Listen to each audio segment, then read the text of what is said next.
So welcome everyone. Thanks for joining this evening. And what a short notice it has been. I had no preparation for this and just woke up this morning with a very clear message that this needed to be delivered. So thank you. Thank you so much for joining me.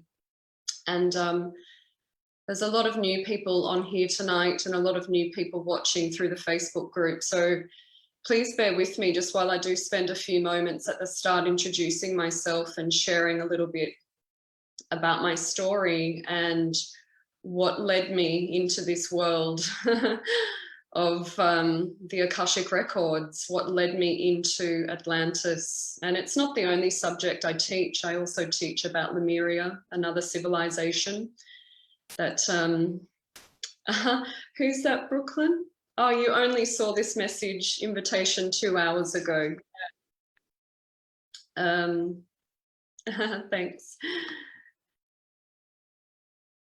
Yeah, Brooklyn. And look, you're not the only one. A lot of people have at the last moment just seen this message, and it was such a guided, spirited call to put out. And look, the thought actually crossed my mind to present this information when the first real downfall came. I can't remember exactly when that was, perhaps 6 or 8 weeks ago. And I held back, and I'm not holding back this time. So thanks everyone. I think we've got everyone kind of here that needs to be here to listen to tonight. Have I got, just let me know in the chat if I've got any people here that are international, they're outside of Australia. Can you just let me know in the chat, because you may wonder why we're talking about rainfall so much. And if you're an international viewer, you may think that that's such a odd subject to kind of use as our springboard into Atlantis. But no, I think everyone here is within Australia. So I'll just introduce myself. My name is Myra. Thank you so much for joining us, everyone. And I am the modern day priestess. And I had no idea that that is what I would have to call myself. And I had no idea that this is the work that I would eventually be led into. And so for me growing up, I was born in 1982, and my Atlantian Akash really started becoming online in around 2002, 2003. So I've had a fair couple of years on the board already. And I can assure you there wasn't that many resources around in the early 2000s. It was such a different landscape for any sensitive, for any old soul, any empath. It was a very different scene. And you found out about courses literally from a physical notice that was pinned up on a corkboard at a community hall, or you heard through word of mouth. So these are kind of my training years about scouring different suburbs and looking into community corkboards really and pin boards to find information that would assist me through all of the symptoms that I was experiencing. So the pretty dead giveaway for me was at the time of my high schooling years. And I did high schooling in Brisbane. It was an all-girls Catholic school. And, you know, towards the end of those senior years, you need to talk to the career counsellor about what you were going to do after you finished high school. And I put down 2 choices. One of them was to be a marine biologist, because I thought that was the easiest and closest way that I could get to dolphins. And lo and behold, now in hindsight, I realized that that is quite a Lemurian Akash. So that was kind of my Lemurian Akash and little hints speaking to me then as a 17-year-old. And the second preference, please don't laugh at me, but the second preference was to be a nun. And it's so interesting because that was my only representation I had if a woman wanted to lead a spiritual life. Now, I didn't particularly want to be a nun.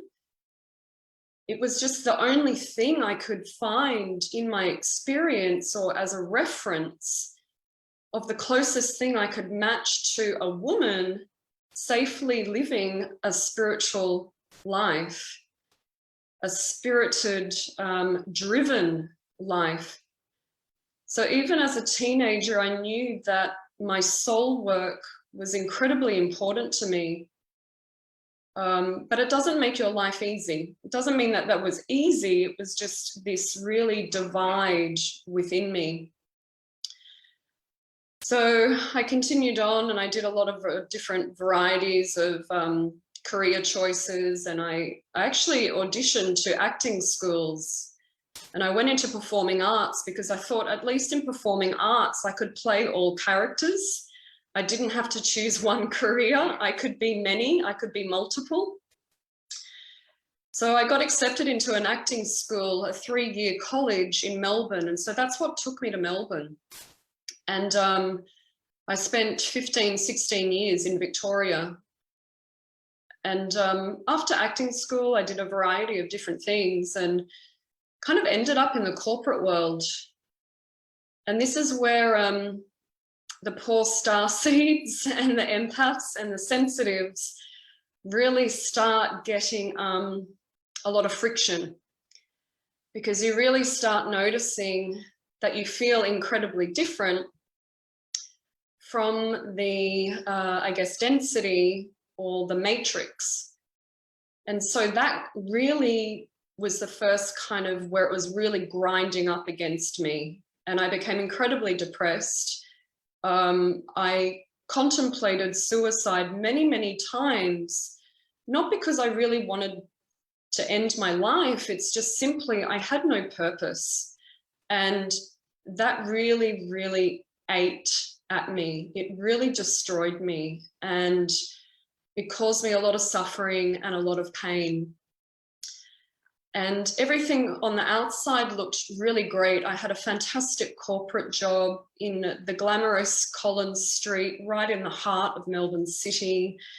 You know, I was on such a great salary, and it was the years of Melbourne when you had really cheap rent. I mean, I had a huge amount of surplus money, and I literally could be buying high heels every week. I'd get a new pair every week. And quickly the, you know, shiny objects and the external world was not pleasing me and didn't give me any happiness. And so I took a sickie at this corporate job, and I just actually was incredibly lost and incredibly confused. And the day that I took a sickie, it was back in the days of when Oprah, she was on daytime TV. And so I was watching Oprah just curled up on the couch, and this is in Melbourne, so it was quite cold. And that segment on that day, she brought out a past life professional, and there was a whole segment on past life regression. I'd never heard of this phrase before, but my whole body got tingles, and I knew I kind of had to follow this lead. And after watching this segment, I was so moved by it and I was so curious by it that I Googled past life regression, Melbourne City. And a few hits came up, and I think the third or fourth one down was a past life regressionist in Collins Street in Melbourne. And I looked up the address, and the building was directly opposite where I worked. And I thought, that's where I'm going to go. I'll go there. So I contacted her, and she had availability the next day. And so I actually went the very next day on my lunch break. So I presented up to work on my lunch break. I think I had an hour, and I quickly went over and had this consultation with her. And it was so not what I expected. It actually really threw me. And it's just funny where spirit leads you. So I enter this apartment building.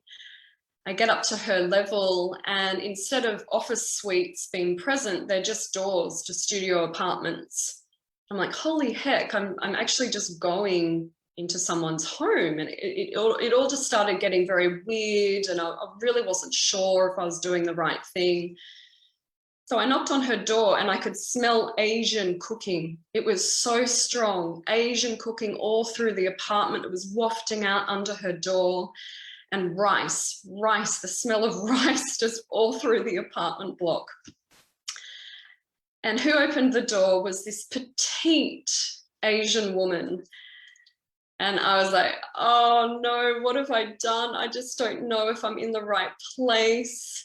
And so I went ahead, and there was nothing professional. I was kind of looking for a couch or a bed or a table to kind of lay down. I kind of had this Edgar Cayce scenario running through my head. And anyway, I was welcomed in and shown to the table, and I just sat down, and she just started chatting to me. And eventually she kind of made a cup of tea and came over, and then she touched my hand. She asked for permission. She touched my hand.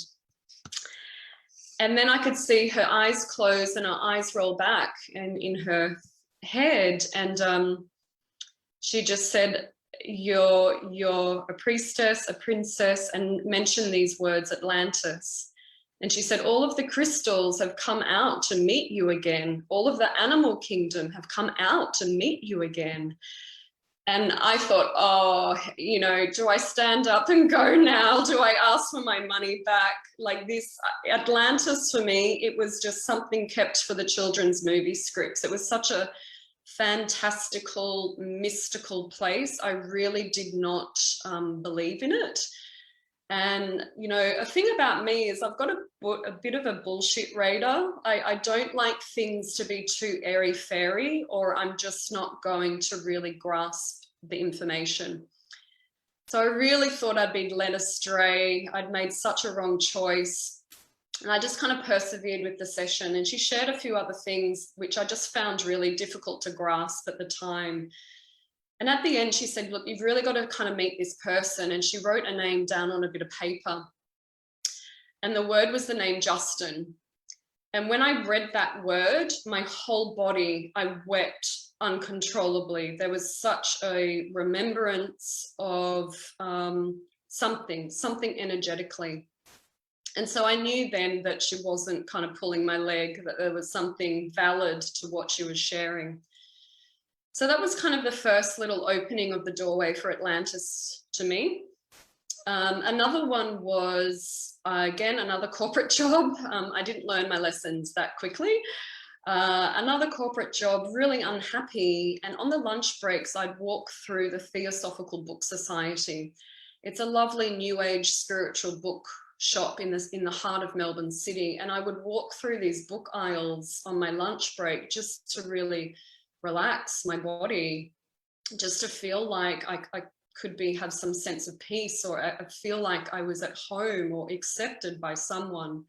So I'd literally walk these aisles in my lunch break. And on one particular day, I was nowhere near the shelf, but a book literally flew off the bookshelf and landed as to where my next step was going to be. And the book landed cover up facing me. And the title of the book was called Discover Atlantis by Diana Cooper. And what I later discovered is I bought the book, I read it, I absolutely consumed it, I think in 1 or 2 sittings. And so many of those pages, I just wept again. And I didn't really know why. I didn't have a lot of information still, but there was this certain remembrance. And so this is kind of all around 2005, 2006 now. So one thing I want to share is about this evening is please take what I'm about to share with a grain of salt, okay? If you don't resonate with my story, with my teachings, that's so okay. And it's really important to remember this in the ascension process and your awakening, because you are your greatest authority. It is your DNA and your Akash that is the authority, okay? So please, gather information from different sources. And that's what I did. I had a handful of mentors at the start. And then I really realized, you know, if I wanted to take this further, if I really wanted to embody it, I had to go within so much more. And I really had to work with my own Akash. So I'd like to explain a little bit more about that this evening. I think that's okay to start with, but yeah, did not have groups like this to share and to hang out with. That kind of came in a bit later in my journey. Yeah, so it's just such a different landscape now. And I must say the Akashic records for Atlantis and Lemuria, they've absolutely accelerated. You cannot hide from this stuff. You just have, it's like pedal to the metal now. So hence me sharing tonight, because I really want to put a lot of things into a framework. I want to demystify this for you. The more you can normalize past civilizations, the more you can normalize the relationship you have with your Akash and your DNA, the more it will work for you. The more you will get online and you will begin to grasp this information really quickly, really easily, and it will make sense for you. So one thing about the Akash is that if I was now in 2022 to go and ask someone in the middle of Tokyo, Japan, please write about your experience of what it's like to be in planet Earth, on planet Earth in 2022. They're going to share a very different perspective, right? If I was to then go to Canada and ask someone who lives in Saskatoon, it's wilderness, it snows a lot. For a person living in Saskatoon to now write, what is it like to live on planet Earth in 2022? Can you imagine that those two stories, even though they're in the same timeline, would be vastly different? Can everyone agree that that is, you know, put a yes in the chat, but you can understand that there's variations in the story. There's variations in the, yeah, great. Yes, Brooklyn. Yes, Tanya. There's variations in the story. And this is what threw me at the start. I gave my power away to the mentors and the teachers and the books, which is kind of an okay place to start. It gets you up and running, okay? It might give you a framework, but I have put a few people on the pedestal in my time to learn those lessons of giving my power away. And then I realized, oh my gosh, I'm the authority on this story. I'm the authority over my DNA, over my Akash, over all of my past lives, my parallel lives. And here's the kicker, I'm the authority over my future potential lives. So I won't go there tonight. I will keep it focused on Atlantis tonight. So it was that real deepening of my own practice that really began to activate so many much more depth and complexity to my remembrance and getting reacquainted with this Atlantean civilization. So that's just something I want to share. So please take this evening with a grain of salt. I can only share the pathways that I've personally traveled, okay? So the reason that these rains have kind of activated me is, and want to share this information, is because of these external factors. It's the atmospheric conditions that are playing out in our external world now, particularly after, you know, the COVID narrative, that story, that really accelerated thing that's kind of like putting fuel to the fire. It's an acceleration process. It's a quickening. And so the external environment at the moment is a lot of rain. And we could even, some of it is natural occurring and some of it is manipulated. So if for those of you who are not familiar, whether manipulation exists, it has existed on the planet for a very long time in this civilization, and it has also existed in previous civilizations. It existed in Atlantis, okay? That's one kind of thing. Another atmospheric condition out at the moment is this election, and it's not so much the election, it's not about that, but it's this sense of divide. And so this awakening process, it really has brought us to this divide, and I call this the divergence. Yeah, so you're walking along a pathway on a track and you suddenly come up to a fork in the road. Are you going to go left? Are you going to go right? And everyone can feel this in their hearts. Everyone can feel this in humanity. What way are we going to take this planet? What way is humanity going to decide how it wishes to express itself in its harmony, in its balance? Or does it really want to kind of take this other route, which is a lot more isolated, compartmentalized, divided, fragmented? Yeah. And this is exactly what happened in Atlantis as well. So recently, you know, from the 2000s, we've seen the rise of the technology age. So the technocrats, they now have quite a strong, influential voice.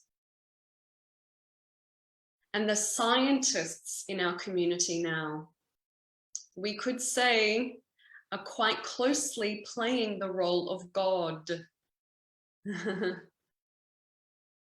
And we've also seen the interest in manipulating the DNA and mRNA of the human DNA structure. Now, this also is not a new story. This has also been lived and expressed and experimented with in the ancient civilization of Atlantis.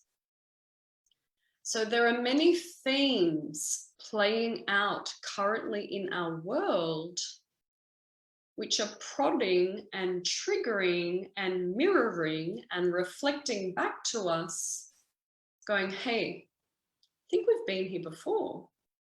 Oh my gosh, that feels familiar. And if you can understand, you know, any kind of trauma work or body cell memory, you know, you take a traumatized child and you pop them into the environment or the trigger of what would activate their trauma again. I mean, the body cell memory goes into, you know, even if there's no real threat, it's just the representation of these elements or creating the atmosphere that might even be a possibility. The body cell memory kicks in and goes, hang on a minute, this is not right. The feedback mechanism is telling me that I'm now under threat. Now, this can happen for those that do have a sensitive or a heightened Atlantean Akash, or you've got more of a predisposition for this story to be expressed. And so the reason that is, and I think this will really calm a lot of people, there's nothing wrong with you. It is designed this way. The reason it's designed this way is the planet, our Mother Earth, went through a fair bit of trauma herself when Atlantis fell. And I will go into that. What were the conditions? What kind of set that up, that downfall? Now, this is called the Atlantean cycle. Atlantis fell approximately 26,000 years ago. This can be backed up by the Mayan long count calendar, which uses the 13 lunar month calendar. And it's also backed up by the ancient yogis who refer to the yugas, the 4 great cycles of the cosmic age of all time. Yugas, that's Y-U-G-A, if you're not familiar with that subject. So there are many grander calendars which record longer periods of time. that point to quite grand past civilizations where they've had a real impact on humanity. So one of them is Atlantis, another one is Lemuria, but I will do another masterclass on that. So it's known as the Atlantean cycle. So Mother Earth herself needs to heal her own trauma from that downfall, from that civilization. So too does humanity. And I'll go into that because for those of us that were operating our lives within the natural accordance of nature, it was quite devastating. And through my own experience, I was so unprepared and so overwhelmed by the amount of grief, real guttural grief and sadness that I had when I really started going into my Akash and being healed and activated through remembering Atlantis. Not only that, I had a huge amount of anger. So if any of these emotions come up for you in your awakening and journey, please know that there's nothing wrong with you. It's actually healthy. It's a healthy practice to express your emotions, especially when you have been hurt and traumatized. I was so angry that a elevated civilization who were at the peak of their spiritual embodiment could still, I get so frustrated even now thinking about it. We could still get it so wrong. And so if you feel that, you are not the only one. How could such a heightened, beautiful, harmonious, balanced, well-organized, well-structured civilization go into such great heights, still F it up? Really, we really effed it up again. And so that's quite frustrating for me. I don't know if anyone else feels that, but I certainly do. And then so for me too, I felt a lot of, I couldn't control anything. I could not do anything about it. When you see great things that you've worked your life for, and beautiful community, beautiful civilizations, beautiful, like beauty in architecture, everything, the crystalline families were there present. And when it all begins to crumble around you and fall, and you cannot do anything about it. Does this story sound familiar to anyone? Yeah, you know, throw it into the chat. Does any of this scene sound familiar? When something comes in globally, takes control of the planet pretty much, and there is nothing, doesn't matter how much spiritual knowledge you have, doesn't matter how much money you have in your bank account, doesn't matter if you're the best, sweethearted, kind person. Did the COVID story come in and there was nothing we could do about it? We have to watch this crumbling again. We have to watch this deterioration. Is this fall again? And so it triggers this Atlantean Akash in us going, hang on a minute, this is too painful. I've seen this before. I know this doesn't end well. And so it is different this time. But this is how we get triggered, okay? So on many different levels. So we kind of have that weather manipulation theme. What I will kind of explain what happened at Atlantis. So there was that divergence. So one of the pathways was the children of the law of one. We were the brotherhood of light, the high priests, the high priestesses. We operated our lives, our spiritual atonement, all in harmony with the natural laws of the universe. Everything was cyclical. Everything was in harmony. Everything was in a pattern of unification with not only our planet, but our solar system, our part of the galaxy, our neighboring planets of our star brothers and sisters. There was interstellar travel. So everything was done in accordance with natural law. Now in Atlantis, there was a great rise of technology. And can we not see that again in these 2000s? A great rise of technology and science. Now, it's not a bad thing. Oh, I see a question from Raylene. Yeah, great. I'll talk about that. Thank you. Great question. Now, the divergence is this, the technocrats and those that were heavily invested in science.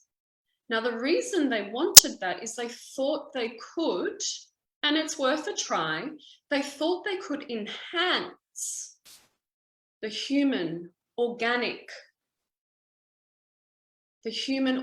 structure. And so they thought they could elevate the civilization, another kind of quest to take it more elevated. But when science and technology do not operate within the natural law, you can't do it. The planet will say no, enough humanity. You're not playing with the rules of natural law. Now the planet Earth, she will say she has her own integrity to uphold. She has her own balance to uphold in the solar system.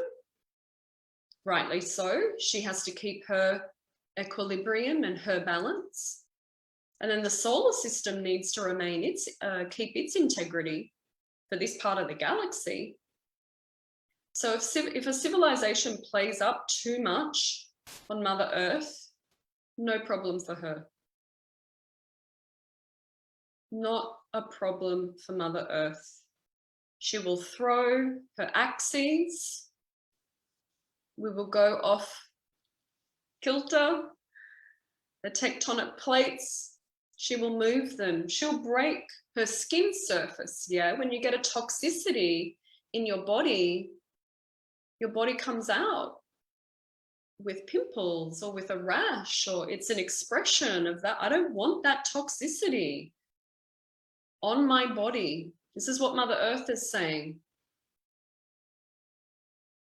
And so here becomes this big water thing, because when the Earth's crust does this or this, huge volumes of water will begin to move. And you throw the weather out, you throw the seasons out. One small degree off of our planet's axes totally messes with our seasons. You know, it's precise the way our planet is positioned in our solar system.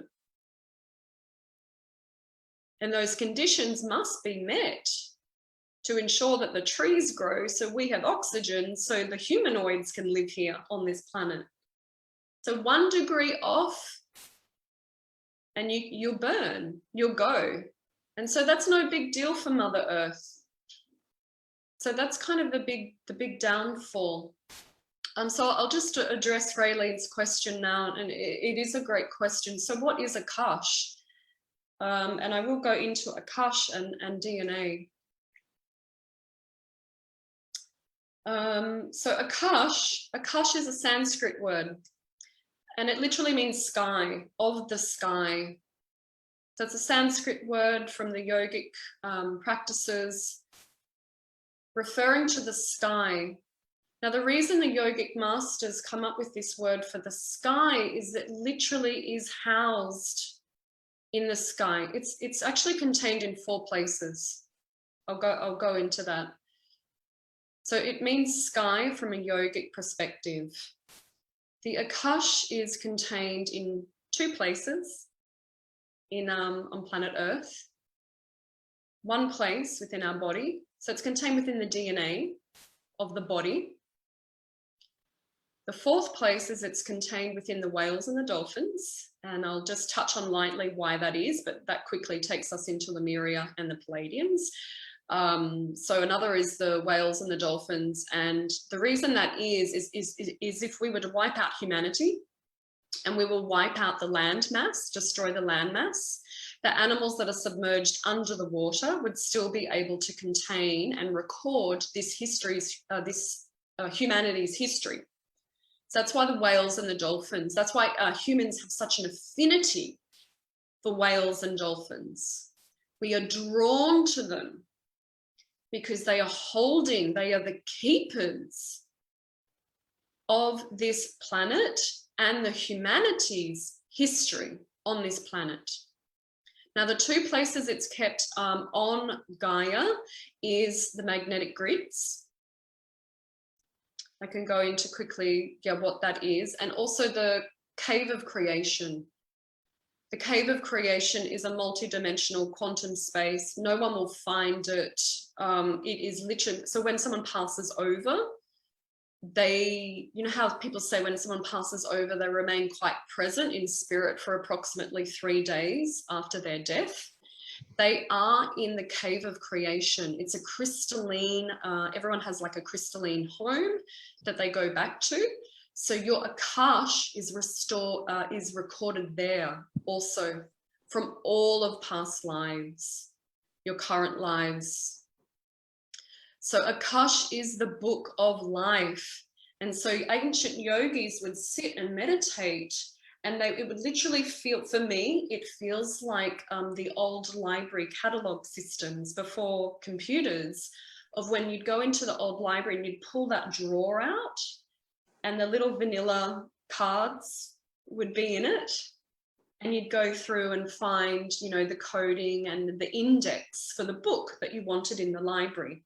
That is literally how it feels like to me when I see, and it kind of hovers up in the sky for me, and I can energetically kind of feel it, sense it in the air.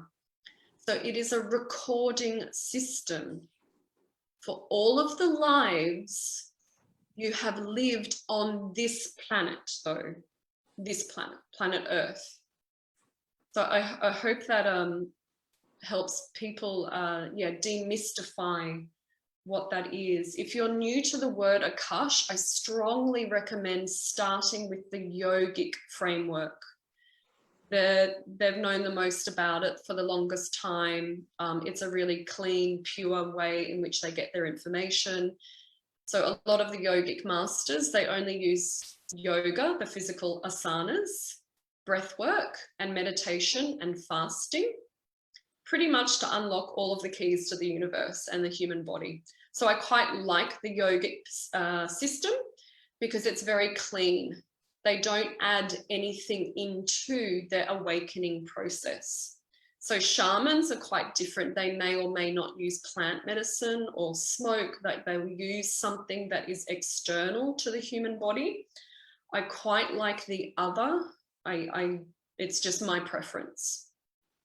For working with DNA and working with the Akash. I hope that's answered that question for everyone. So that's kind of what's kind of happening out there in the world. And so please know that there's nothing wrong with you. It's meant to come up and be healed. That Atlantean cycle, so the fall is approximately 26,000 years ago. So the planet, in her own ascension, in her own awakening, wishes to address these issues as well, the grief and the trauma. And so it's stored in those magnetic grids and the ley lines. She's actually like purging her own trauma story. And so we are too. What else can I share? One thing I will talk about is just kind of going a little bit into starseeds and empaths, those that are the healers, those that are very, predispositioned for these esoteric subjects. And one thing that is, and I really noticed this in my own journey, is a huge amount of my suffering was really not feeling like I belonged on this planet at all. At all. I really thought I'd landed in just the worst movie ever. And I come from a good family. You know, I have some childhood trauma, but all other conditions were like really good, really well off. So I couldn't really kind of nail down or pinpoint into this feeling. And I really wanted to understand the universe. I was really obsessed by it. And I was completely saturated by this thought and feeling of really discovering my purpose. And I really want to talk on this because I feel like this is really the next step for a lot of people on this awakening journey, and especially if you have such a strong Atlantean Akash. In Atlantis, there were 11 great cities, and when you turned the age of 13, you would be told, so if you're a boy, you'd be approached by a high priest. If you were a girl, you'd be met and kind of worked with the high priestesses. Now, when you were 13, you were told your soul's highest mission. And so it wasn't something you had to work out. It wasn't something you went searching for. It was known. It was known from pretty much an early age. Now, for someone that has a very strong Atlantean Akash, and if you're predispositioned for this, when you turn up in this life and you don't know what your soul's highest mission is, it's very confusing for me. It frustrated the hell out of me. Oh, good, Brooklyn, you can relate. Good, I'm not the only one. But it just consumed me. It absolutely consumed me. And I felt like a lack of confidence, a lack of self-esteem. I could not understand how one individual could choose a career and know that they wanted to become a physiotherapist or whatever it is. That blew my mind. I just could not even fathom how someone so young could know what they wanted to do for their life. And I really feel like it relates to this. And so if this resonates with you, it's potentially strong in your Akash. And I hope that this is of value, what I'm about to share. And I hope it can offer some relief to people, and even people that you meet outside of tonight. It really could save their life. It really could, because there were many, many moments when I couldn't take it anymore. And through no real reason, I did not want to be on this planet. And so it really could save someone's life. What it's got to do with, when you have a strong activation again in your Atlantean Akash, it will bring up your soul's highest mission. And you were assigned a particular city to work in that had the crystalline messages and lessons to learn from. And so you were given purpose. There was a system and a structure to your spiritual awakening. You had to master those lessons and messages and healing. Is that before you were born, Mara? Yeah, great. Raylene's saying that, yep, she's older than me, been feeling that before the 80s. Oh, far out. Yeah, I feel you. Yeah, so it was very structured, it was very known, it was organized. Your spiritual pathways were known, it wasn't a secret, everyone knew what assignments you were working on. And so it was vocalized, it was aired out, it was easily, you still had to have a mission and work, but there was purpose, there was direction, there was clarity. And so the the 11 great Atlantean cities, they're represented still today by the Hebrew Kabbalah. So if anyone after this, you look up Kabbalah, it's the tree of life, and they're the nodes and kind of these portals, but it's literally a map of consciousness. And so each little city had a particular core frequency and core learning. And so now, if your Atlantean Akash gets really heavily activated, so many of us are searching for what is our soul's highest mission. And is literally one of the best things and the greatest discoveries and joys of my own journey. Because instantly, when I got a reading and worked this out, oh, I could relax. You know, it was a huge sense of relief that finally I could plant my feet on this earth. Finally, someone understood me, and that I could make just even a minuscule attempt on what it would be to feel like to activate my soul's highest mission again. Even if I effing failed at it, I didn't care. I was just so overjoyed with someone understanding the depth of my character, the depth and the desire of my soul to do this soul's work. So that's something I offer in the work that I do, and it is a 28-day journey, and you have my support in that. There's prayers and readings and journal exercises to do.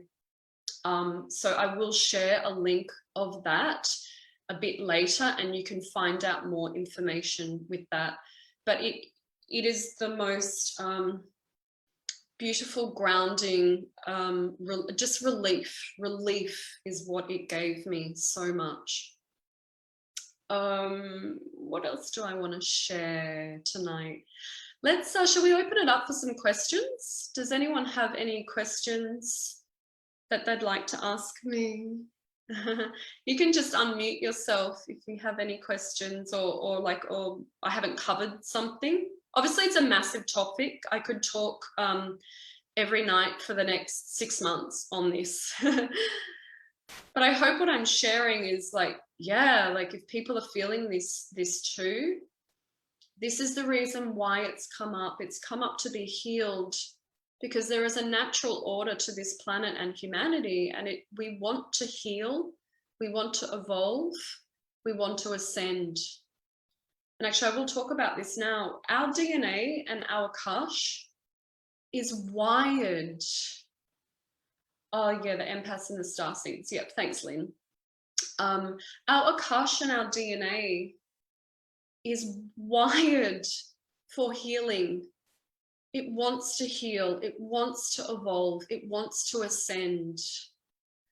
It is everything like the mechanically, we have everything we need. It's all within the body.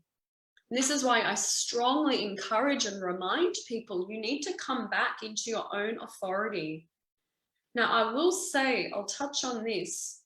Your Akash, I call it getting online, is literally when your DNA gets online a bit more, it gets filled with light, gets activated.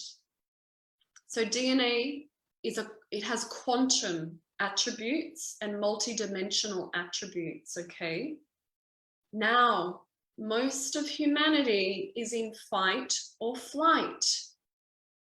Our nervous systems, and this is why the media do what they do, to keep you hyped up in fight or flight or freeze. Some people are over when you freeze, you've had enough with life, you can't do anything.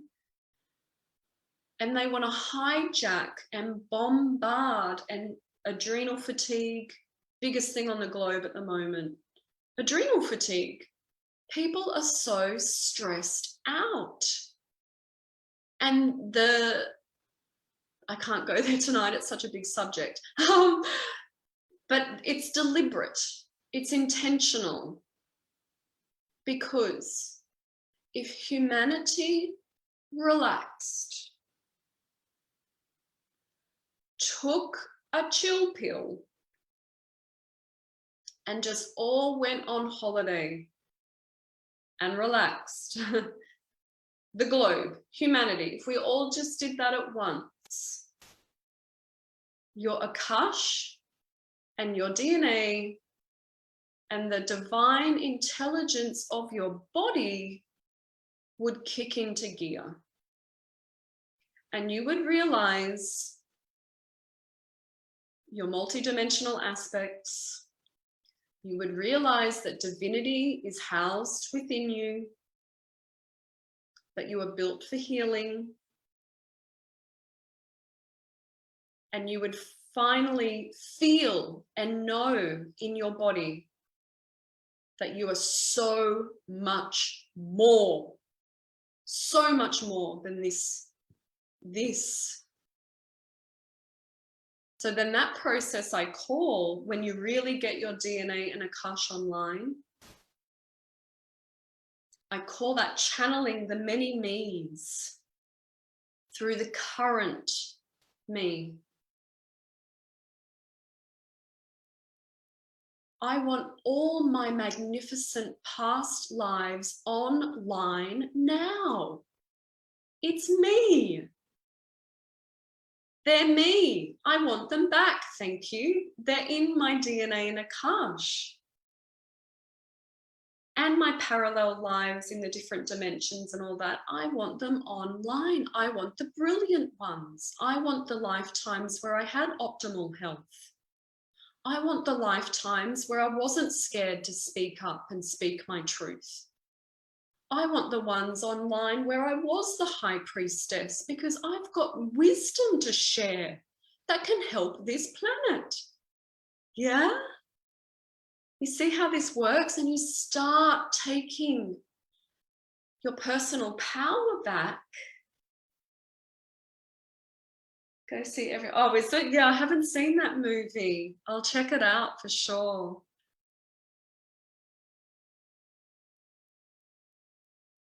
So humanity, we would become sovereign.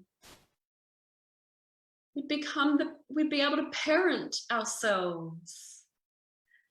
We'd be returned to the natural order of divinity. So honestly, the best thing you can do for humanity is slow down, relax. I know it does sound too simple, Karina, because the truth normally is, it is normally simple. Life is actually very simple. We're the ones that complicate it. We're the ones that get in our own way.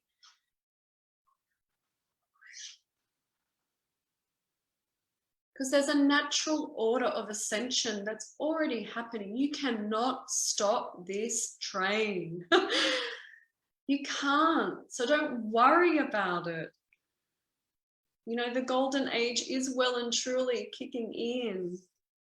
And how we facilitate that and accelerate that process is to come back to the truth of who we are.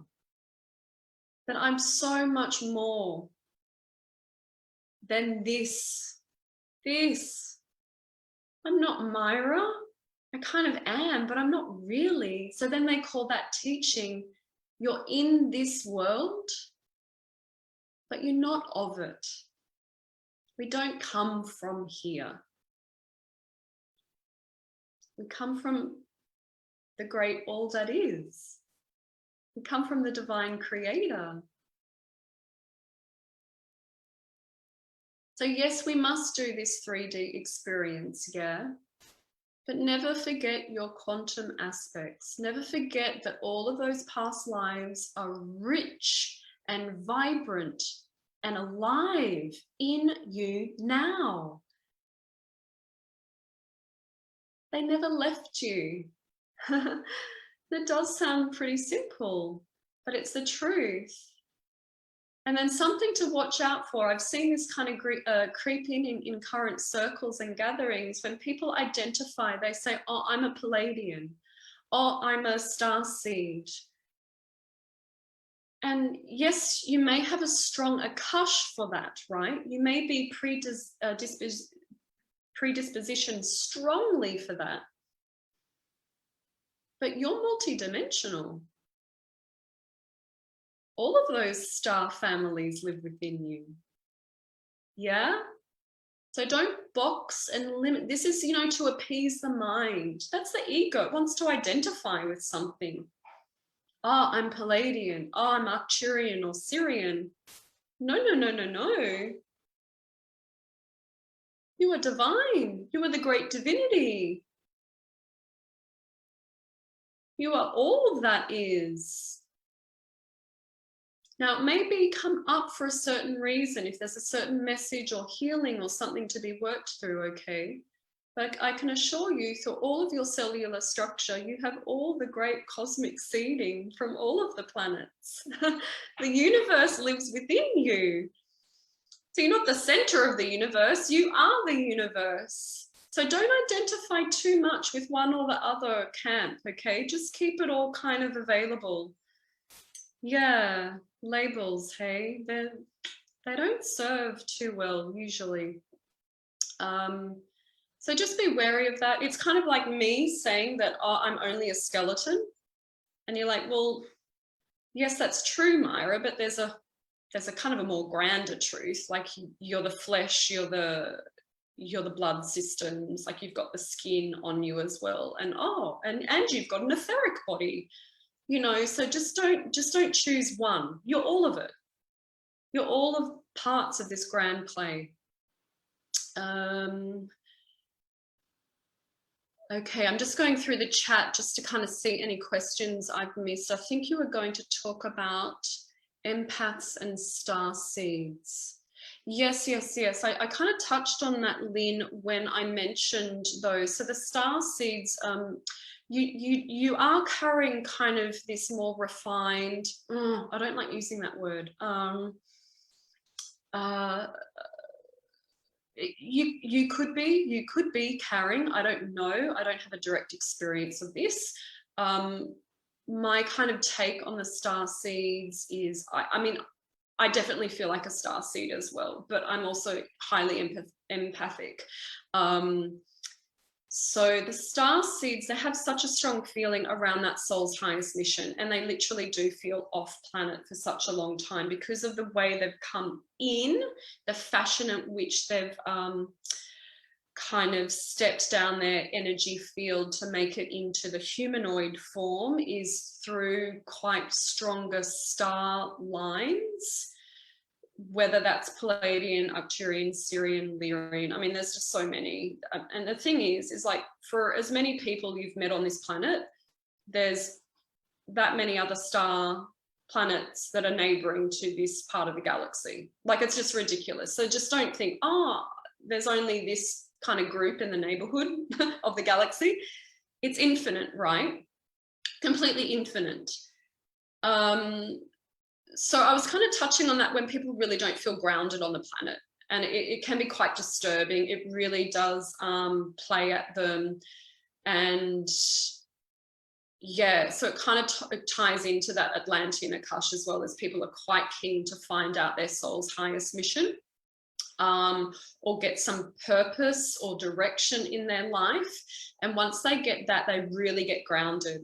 And a lot of the times, because they've been through so much pain and so much suffering, they're really, once they've got it and they're locked in and they're grounded, a lot of the time they're a bull out of gates. They're like, you cannot stop these people because they have suffered so much with the quest the quest, and we honestly, we have the determination of bulldogs because we're just so fierce about our ascension process and the work of the soul, usually because of how unsettled we feel prior to finding it. One thing about star seeds is, yeah, a lot of their beautiful DNA, it is kind of a bit more, I'd say, online. So they do kind of have this, they want to plant their seeds, and it is usually like higher wisdom, higher truth, more a refined power, a more elegant way to love. They have this already kind of in their Akash, and they really want to ground it in to planet Earth, and they want to live it and embody it to be representations of that for humanity. So that can kind of feel that. How do you finally remember your purpose? From Tammy. Yeah, so Tammy, there is a modality called the liquid crystals. It's the one that I've personally worked with, and it does relate though to your Atlantean Akash. So I can't say it's going to solve everyone's problem. You know, some others might have an astrology reading and feel really understood with an astrology reading. I wasn't, like, it was kind of nice, but I just wanted so much more depth. So I do those readings. I'm an advanced liquid crystal practitioner. We can throw in a link, May, if you want to do that, MJ. You can throw in a link for the Soul's Highest Mission reading. So Tammy, I can put that in there and have a read of it. There's information that goes with it. So May, if you just put that into the Zoom chat, the link for the Soul's Highest Mission. So it's a 28-day journey. You're actually taking the crystals. Now, these are 3 crystals that are most predominant in your body already, relating as it pertains to this incarnation. So that there's kind of 3 positions to the crystals. One is your shadow, the second position of the crystal is your life purpose, and the third position is your soul's purpose. And I've, yeah, got lots of great feedback on how they work. People honestly changing careers, breaking from fear, breaking out of suffering, completely breaking out of depression. Huge sense of relief and finally coming into their power because they actually know what they're on the planet for now. It's huge. I love it. It's one of the best offerings. I honestly believe that. So I'm with you 28 days for that journey. Is this the website? I'll just get the link and put it in. It's off the Google Drive, May, the Soul's Highest Mission reading. I think it's on that PDF file we've got for the bit.ly links. Just go through some more questions. Raylene said, everyone go see the movie.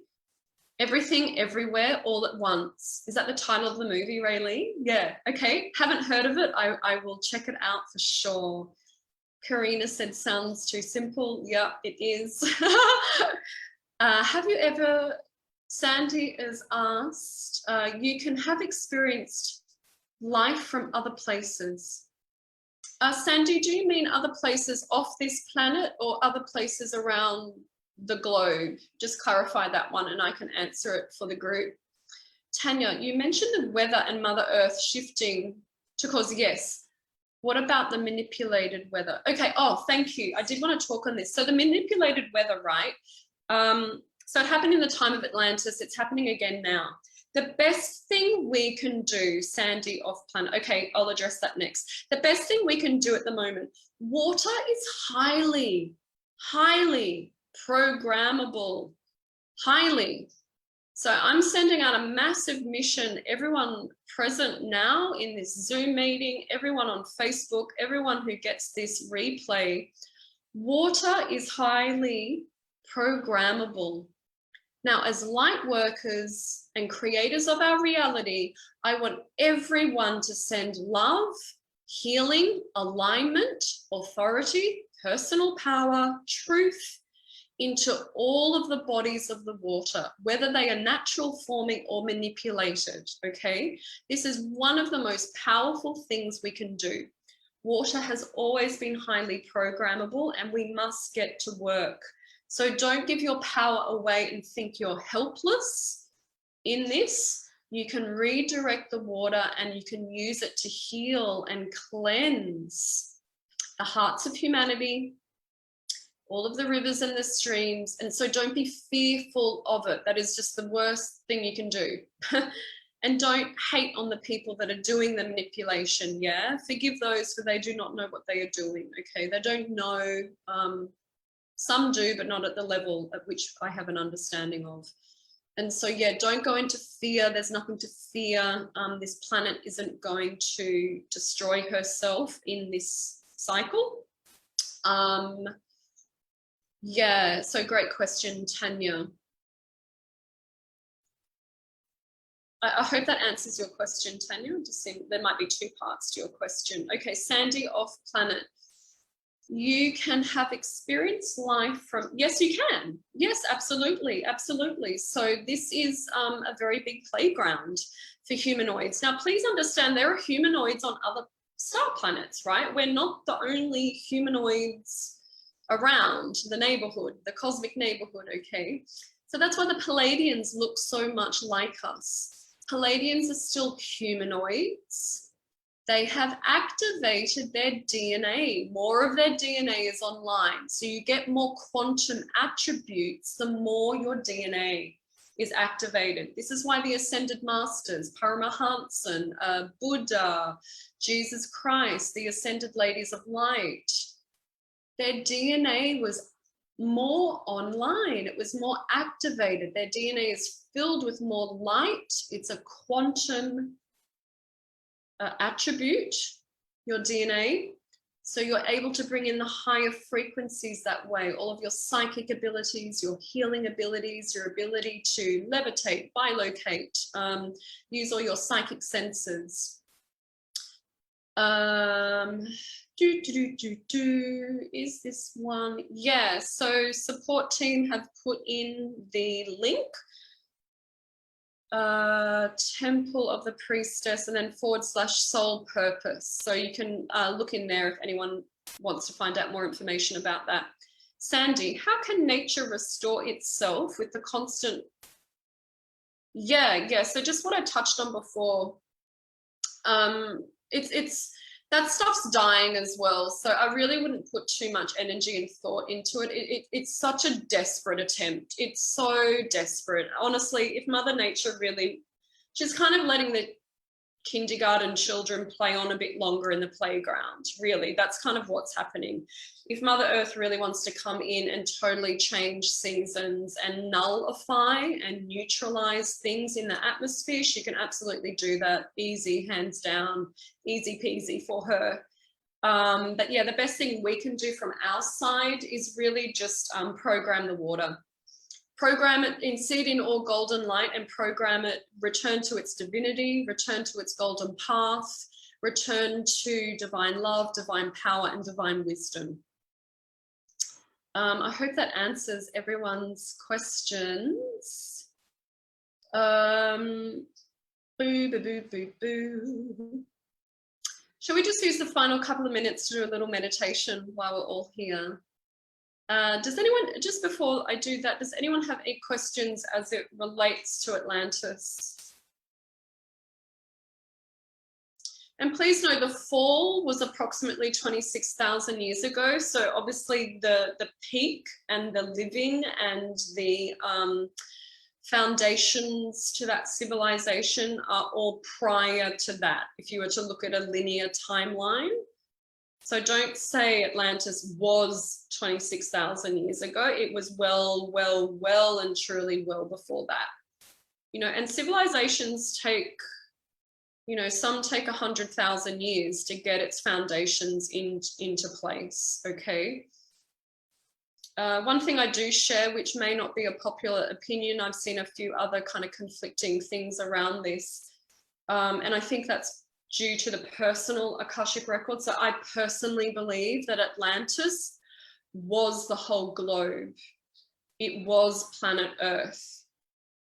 Earth has not always been called Earth, okay? Now, some people say, oh, Atlantis was in the Greek island regions under the water, or it was over in that location over there. And I believe the reason they are saying that is because their own personal Akash is that's where they were located.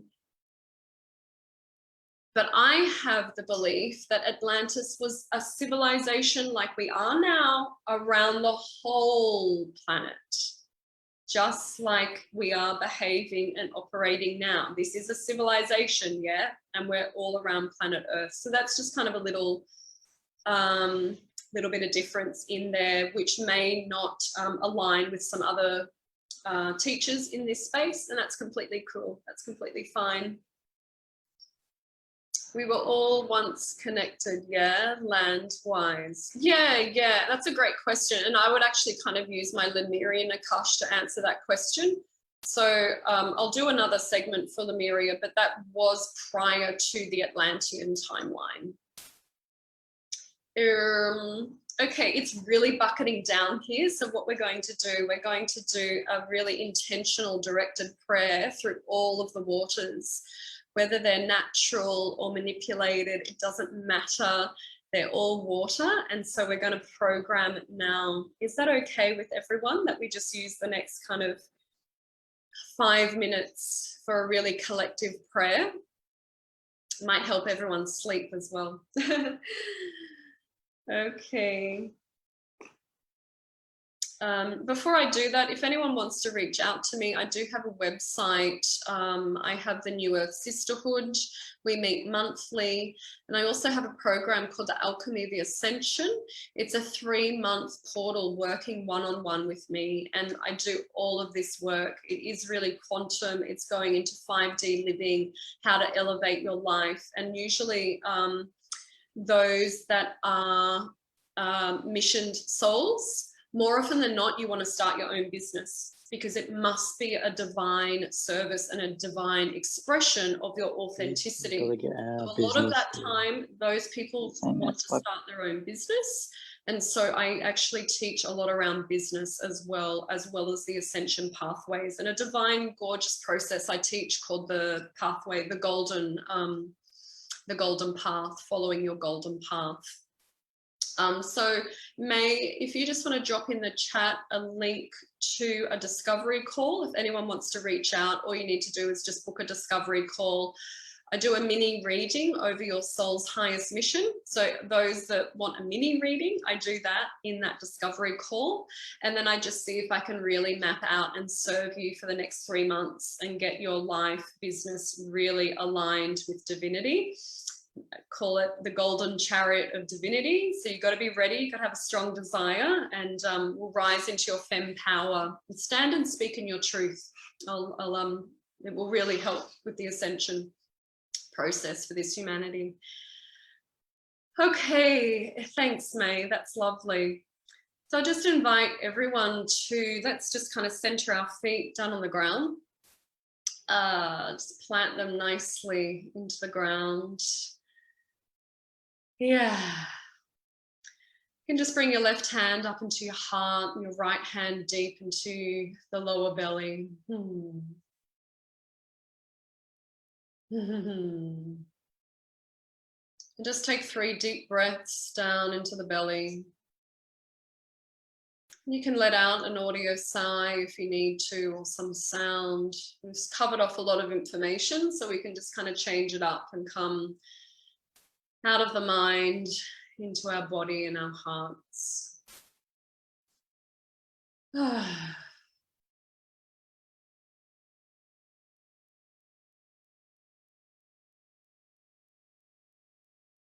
And just see the heart chakra open and expand and be receptive out the front, but also see it open and expand out the back, at the back of the heart chakra. So you get this 360 kind of feel of the heart chakra.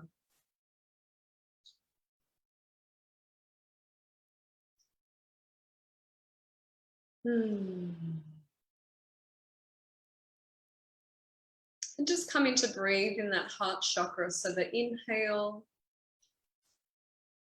is this sense of a 360-degree inhale through the heart chakra, and then an exhale, 360 degrees. So we're forming the shape of a circle, yeah?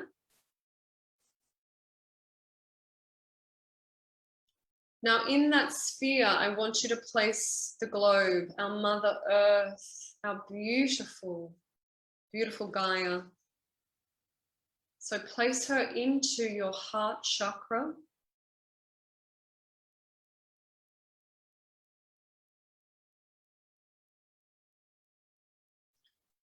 And then so with a little bit of adjustment, you'll be able to take your inhale and you'll sync it with the inhale of your Mother Earth. And then naturally you'll find a pathway that wants to do the exhale. And the exhale will be synced with the exhale of our Mother Earth.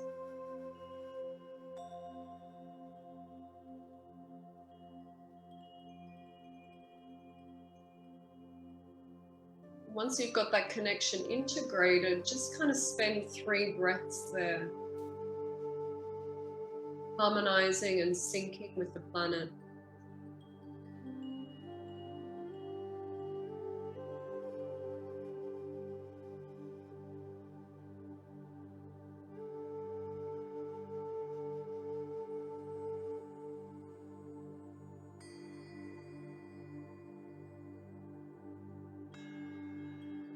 And now see all the water mass through the oceans, the rivers, the creeks.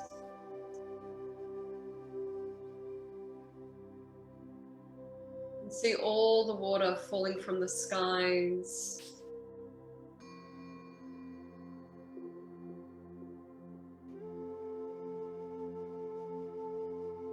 And just kind of hold all of that volume of water in your energetic awareness.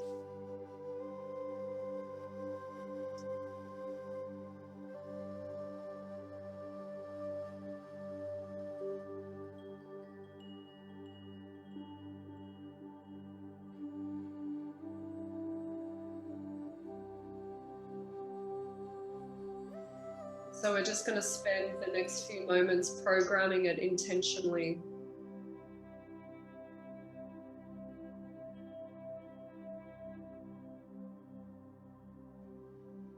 So what we hereby now program all the water, the volumes of water contained within our Mother Earth, may it be returned and restored to divine love, divine power, divine wisdom.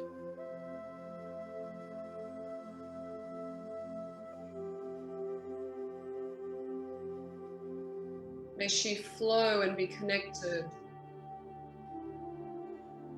with the natural order and the natural unfoldment of this planet.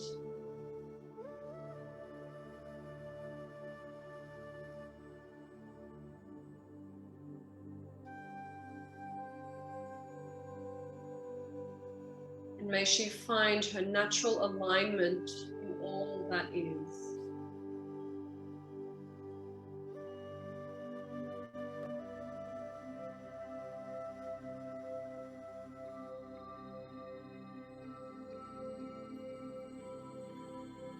Through the bodies of water on this planet, we ask and intend and command that peace be returned to this planet through the waters.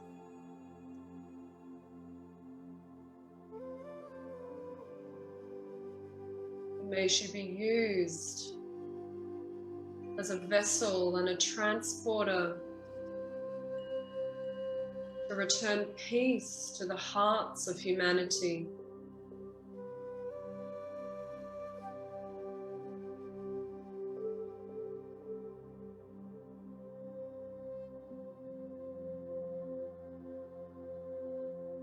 She is sacred, she is healing, she is wise,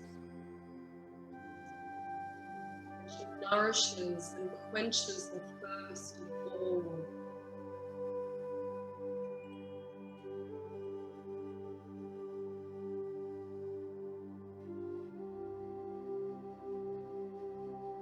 Bless the divine waters of life. Hands up into prayer position now at the heart.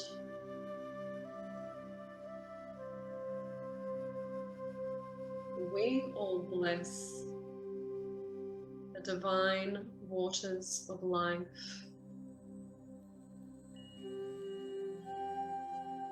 We are filled with the divine waters of life.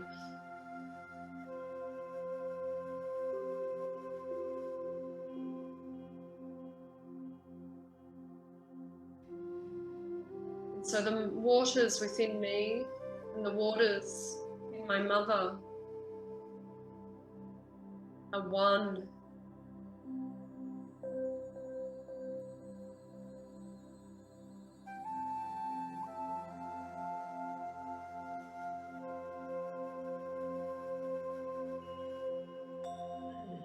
So it is, and so it is, and so it is. You are all divine. Thank you so much for joining me this evening. You are absolutely divine. I am divine. We are one. We are one, my sisters. We are one, ladies of light. We are all one.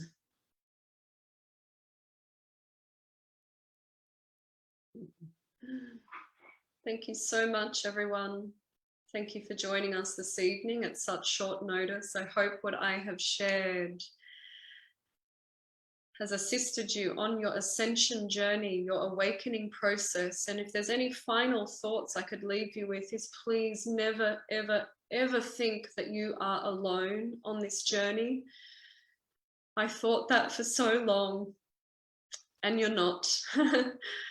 You are not alone. You have such a large entourage of light with you. You have all of your past lives with you. You have all of the magnificent ladies here tonight, those that are watching from around the globe, from the Facebook Live, for all of those that watch this replay. Please know that you are never, ever, ever alone on this awakening journey. And the more we share, the more we connect, the more we speak about these core spiritual truths, the more that we will feel safer, the more that we can really accelerate this process and return this planet back to peace. Thanks, everyone. I love you all so much. Namaste.